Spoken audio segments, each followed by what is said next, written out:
The Fed15 podcast is presented by Serving Those Who Serve, a financial planning practice serving federal government employees and retirees all over the country.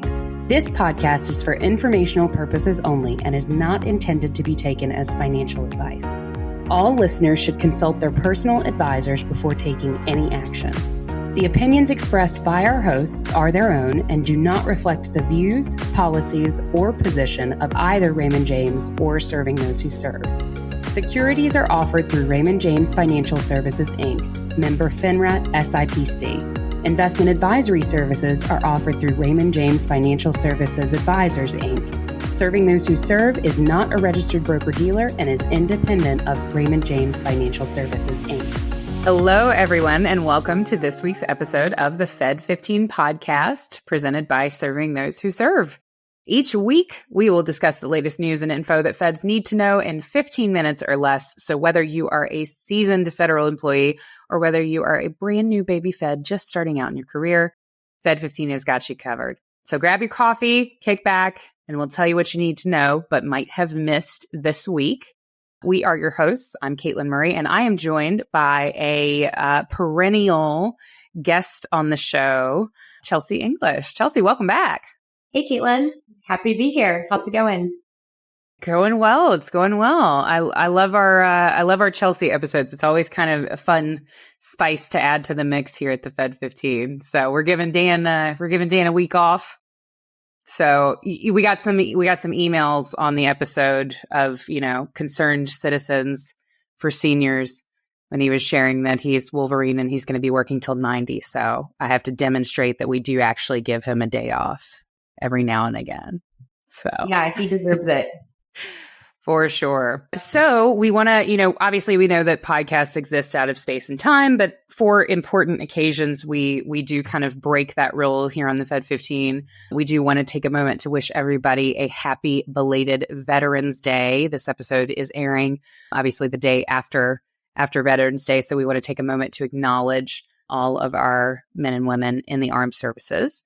And actually, Chelsea comes from, I don't know if you've ever shared this in the podcast before, but you come from a Navy family. So you have a lot of people in the armed forces around you, right? Yeah, that's true. Happy Veterans Day to all of our listeners, anyone who's a veteran or active duty service member. Yeah, my grandpa was in the Navy and I had an uncle who was probably my biggest inspiration. He was in the Navy for 24 years. Retired and is now a federal employee. And then, my husband, who I think I might have mentioned in previous episodes, he's in the Navy as well. And it's something that's near and dear to my heart. I don't claim any veteran status. I was never active duty, but I did do a stint of reserve stuff when I was at college. And that's how I met my husband and have been along for this Navy journey for 10 years now. So it's really important to me. And I try to make sure to say happy Veterans Day to anyone that I know, and also love to remind them and remind our listeners that there are a lot of great deals out there for Veterans Day. Absolutely. Yeah. Chipotle is one of my favorites personally. Oh yeah. Gosh, this sounds, We hit up the Applebee's every Veterans Day. My partner is a veteran. He was in the Army. And so we always hit up. I think it's like a buy one, get one free meal or something. I don't know. Who knows? When this episode is aired, I'm sure we will have just indulged, but it's very fun. There's a whole list of ways that companies, and I like that companies are doing that, ways to kind of give back to and acknowledge veterans. Absolutely. So, yeah. All righty. Well, we've got a lot of information, obviously, in today's podcast for you. So we are looking at, Chelsea's going to walk us through the second installment in our series on retirement planning and really financial planning in general for women in federal service. And then I'm going to talk a little bit later on about donor advised funds and really a strategy to apply, to your donor advised fund. We're coming up on year end. The end of the year will be here before you know it. And obviously deadlines on your charitable contributions year end, right? December 31st. So need to be thinking about that as we kind of get a little further into the month of November. We're kind of turning our thoughts towards Thanksgiving. And in addition to the beans, greens, potatoes, tomatoes, we need to be also thinking about ways to give back, ways to express what Thanksgiving is all about, which is thinking of each other, being thankful, and giving with a grateful spirit. So we're going to talk about how you can do that in a way that is, of course, financial planning savvy. So before we get into all of that, Chelsea, why don't you talk with us a little bit about financial planning for the mid-career female Fed? Yeah, absolutely. I'd love to. So financial planning really isn't one size fits all. And I think that's especially true for women who, are facing unique challenges in the workforce that can really impact their retirement planning. These are things like, longer life expectancy, potential career breaks for caregiving, and the gender pay gap mean that women need a different approach when planning for retirement. So mid-career is a great time to start addressing these things and making sure that you have strategies in place to build a good foundation for financial security in retirement. So as a federal government employee, you're likely covered with health insurance through FEHB, and you probably have access to FSAs, HSAs, and your regular contributions to, things like Social Security and TSP and FERS. That's all setting you up for retirement. But now is the perfect time to really refine your strategy. And it can be incredibly helpful to work with a certified financial planner to make sure that you're on track for your goals. So beyond the basics, there are life events that are uniquely impacting women's retirement planning, like navigating career gaps, for example. Career gaps are common, but especially for women. So for instance, a lot of women are taking time off after having kids. Some interesting statistics here, about 24% leaving their jobs during the first year of motherhood, 17% staying out 5 years later, and 15% still absent after a decade. And then aside from, childcare, some women are also leaving the workforce or working part-time, less hours in order to care for aging or sick relatives. Now, there's a lot of challenges with these caregiving breaks, but one of those challenges is that you can't contribute to your TSP if you're not working. So in that case, opening an IRA can be a good option for you. You can continue saving, even though you're not contributing to the TSP. And for an IRA, the annual contribution limit for 2024 is $7,000 or $8,000 if you're 50 or older. And then another, there's divorce, which can also impact retirement planning. So if you've gone through a divorce later on, you may have a lower TSP balance, fewer Social Security credits.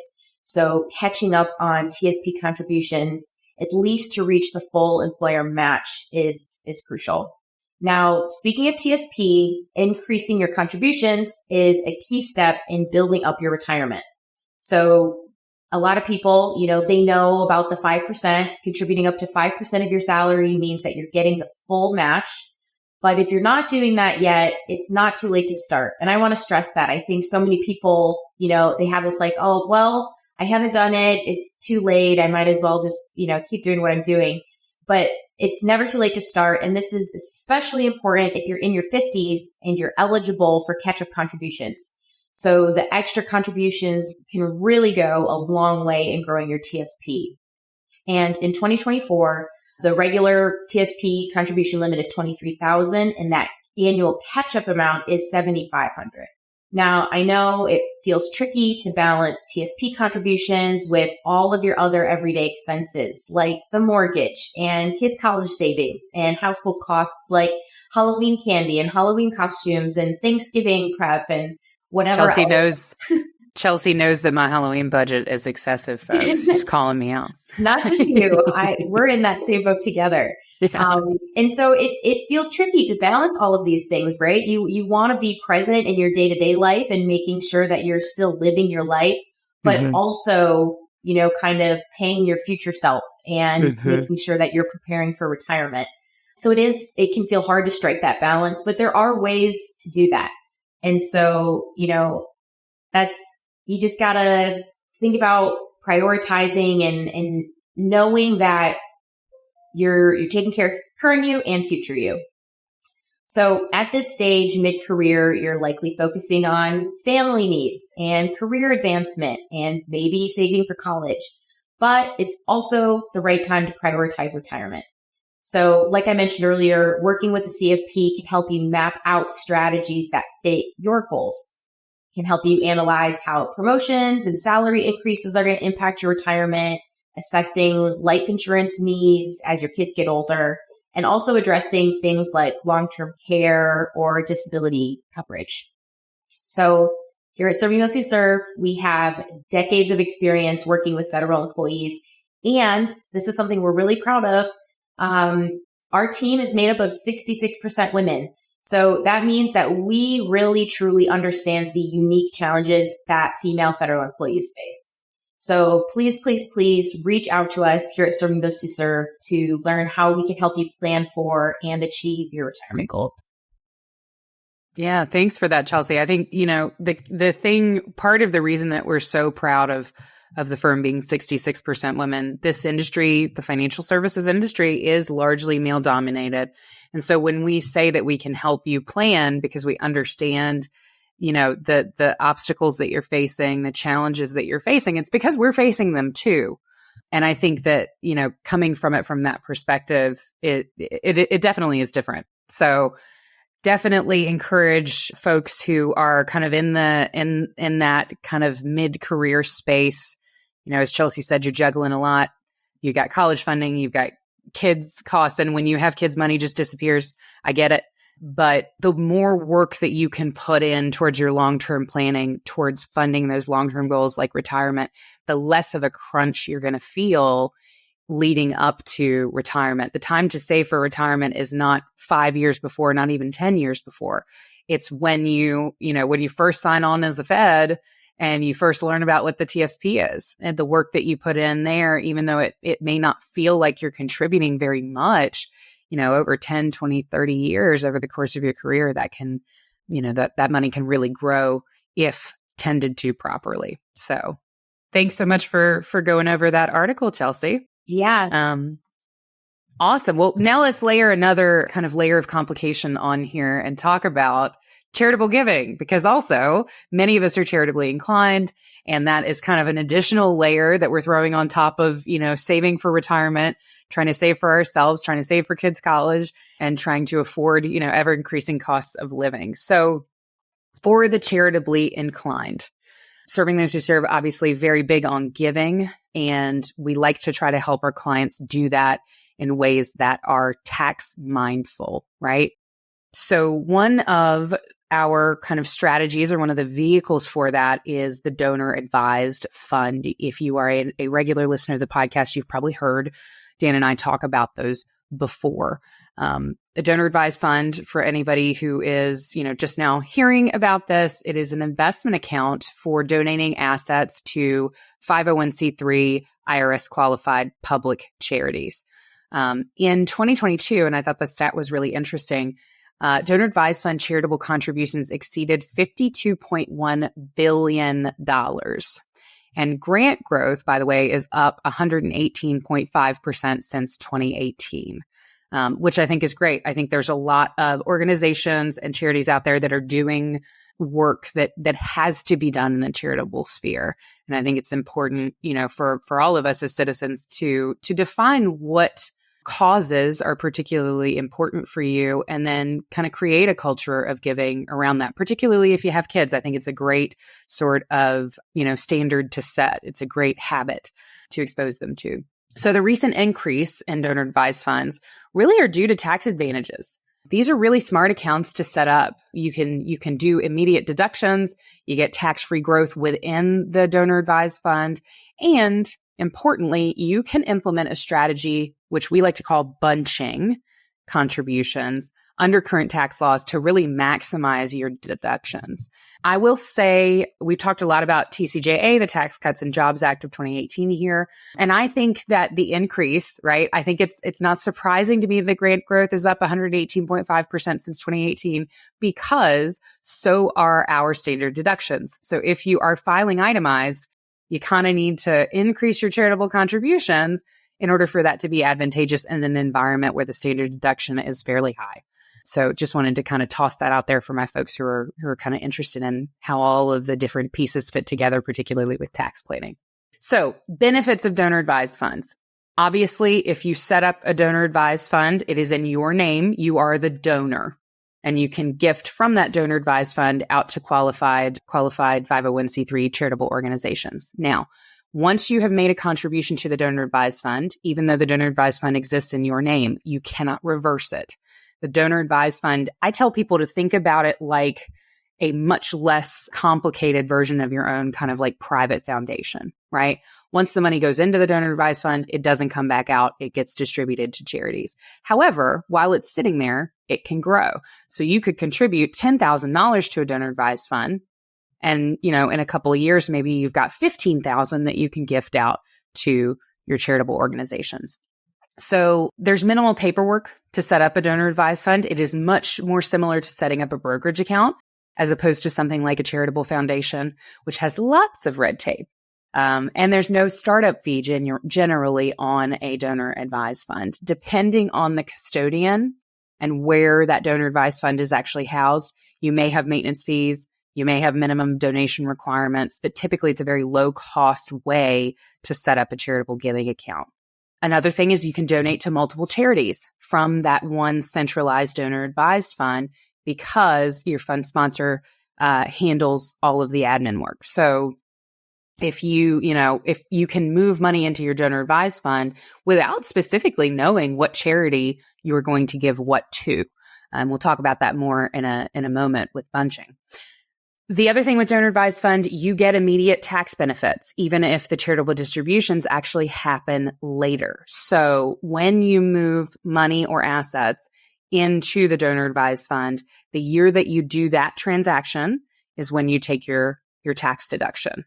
And then from there, those funds can sit in the donor advised fund for however long before being dispersed out to charities. Now, this is where a lot of people get confused. You do not take another charitable deduction when you disperse the money out to the 501c3 organizations. So the growth, my example with moving $10,000 into a donor advised fund and then having $15,000 to gift out, your deduction there is on the $15,000 that you donated. The growth just means that there's more money to go to support the organizations that you care about. It's not necessarily a tax benefit. Now, I mentioned something called a bunching contribution strategy. So let's dig into what that actually looks like now that we've kind of got the basics of how donor advised funds work. So a bunching strategy allows donors to create or to make charitable contributions that exceed the standard deduction by combining several years worth of donations into one tax year, getting that immediate tax benefit and providing, of course, ongoing support through annual grants from the donor advised fund out to charities. So what this looks like in practice, let's say, I've got a charitable giving strategy that I want to gift $10,000 a year every year to several charitable organizations or even to one charitable organization. Let's say for 2024, right, the single filing deduction is $14,600. If I just moved 1 year of charitable giving into my donor advised fund, I've only moved over $10,000. So the standard deduction is more beneficial for me to take on my tax return because I haven't exceeded that $14,600 that I can take as a standard deduction. If I used a bunching contribution strategy, knowing that I'm going to gift $10,000 a year to the charities of my choosing, and I chose to move 5 years worth of charitable giving funds in 2024, I would move $50,000 into that donor advised fund. Now, instead of a $10,000 itemized charitable giving deduction, I've got a $50,000 one, right? So now I'm way higher than what that standard single filer deduction would be. So this is what I'm talking about as far as grant growth being up since 2018. I don't think that's a coincidence because in 2018, those standard deductions rose. So It's a really smart strategy. And particularly if you are, one, charitably inclined to begin with, but then two, if you tend to kind of give or shoot for a certain amount of money that you're giving out as a charitable deduction. We talk to a lot of folks who are really, committed to their 20% tithing requirement, right? And so if you're somebody who's kind of in that boat, who's got kind of a rough ballpark of a number of what you like to give in charitable contributions each year, it can be really smart to kind of front load that, particularly in high income earning years. So that bunching strategy can be really, really beneficial. Now, the way that you can turbocharge that bunching strategy is to contribute appreciated stock to your donor advised fund instead of cash. So if you've got a brokerage account, meaning a non-retirement account, it's not an IRA, it's not a Roth IRA, it is just a regular individual or joint brokerage account, and you've got appreciated stock there, you can get an additional tax advantage. So what do I mean by that? Let's say, sticking with my example, I'm going to move $50,000 into a donor advised fund. Well, let's say in a brokerage account, I have a stock position that is worth $50,000 and $40,000 of that is capital gain on that position. Let's say I've held it for quite a while. So if I were to just sell that position and then contribute $50,000 cash to my donor advised fund, I would, of course, get my $10,000 principal back free of tax. However, the $40,000 in capital gain, I would be taxed at a capital gains tax rate of 15%, 20% often for our super high income earners.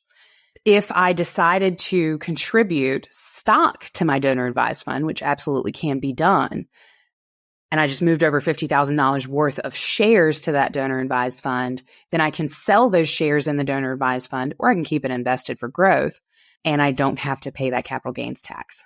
So I get to take a tax deduction for $50,000, $40,000 of which represented capital gain, on which I would have been taxed at 15%, but instead I skip out on the capital gains tax and I get to take a tax deduction for the amount of my charitable giving. That's what we mean by turbocharging your donor advised fund strategy. So definitely would recommend looking into that if you are somebody who is charitably inclined. If you are curious about this, please go to the website, go to our website at STWServe.com to actually read through this article. We give you some great examples and kind of walk you through how that works. And of course, this is an advanced planning strategy.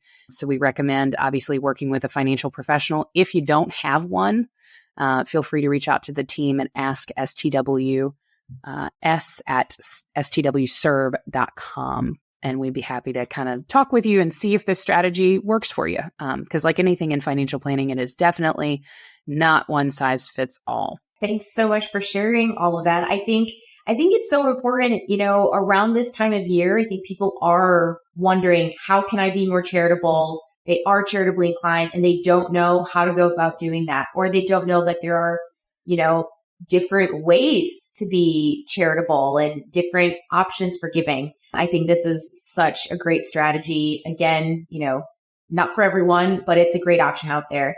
So I love that you're covering this right now. Absolutely. Yeah. And I think it's definitely not a strategy for everybody, but I think I've met so many people just in conversations in passing. People find out I'm a financial advisor and we get into conversations about these types of things. And so many people don't even know that it exists. Exactly. And so that's really our goal here, is to bring it into the public consciousness for feds so that then you can decide and figure out if it's the best route for you to fund charitable giving. Absolutely. And that is all the time we have for today, folks. But we will be back next week to bring you all the latest news and updates you need to make informed decisions about your career and financial well-being as a Fed. Absolutely. And so that you don't miss that episode next week, be sure to subscribe to our podcast on our YouTube channel so that you never miss an episode. And if you're an audio only person, kind of like me, feel free to hit us up on Spotify. You can find us by searching the Fed15 podcast. And please do remember to share it with your friends and colleagues. Getting into November, Thanksgiving, share the love. Feel free to pass along some federal benefits, knowledge, resources to your folks this Thanksgiving. Yes. As they say, sharing is caring. And for more information on everything that we covered in today's show and more, be sure to check out our blog at blog.stwserve.com. Subscribe to our newsletter, The Weekly Serving, to get all the latest news for feds delivered straight to your inbox every week. Absolutely. And for those who want to dive even deeper into learning about your federal benefits and financial planning for feds, we got you covered. Please plan to join us for one of our complimentary webinars. Now, you can find the full list on our website, STWserve.com. But coming up, we have some great sessions in November. We have a tax planning session hosted by the lovely Jen Meyer on November 19th from 11 a.m. to 2 p.m. And we have not forgotten about open season, folks. We have an open season special FEHB and Medicare webinar happening November 20th from 10:30 a.m. to 2:30 p.m. hosted by the big guy himself. Dan Sipe will be there, and Ed Zerndorfer will be accompanying him, answering all of your questions about a health insurance coverage this open season. Now, of course, if you prefer a one-on-one approach, or if you're looking for a financial, advisory support, investment management support, feel free to reach out to our team directly for a financial planning consultation at askstws@stwserve.com. We'd be happy to talk with you. Thank you so much for listening to the Fed15. I'm Chelsea English. And I'm Katelyn Murray. And we'll see you next week. Take care, everybody.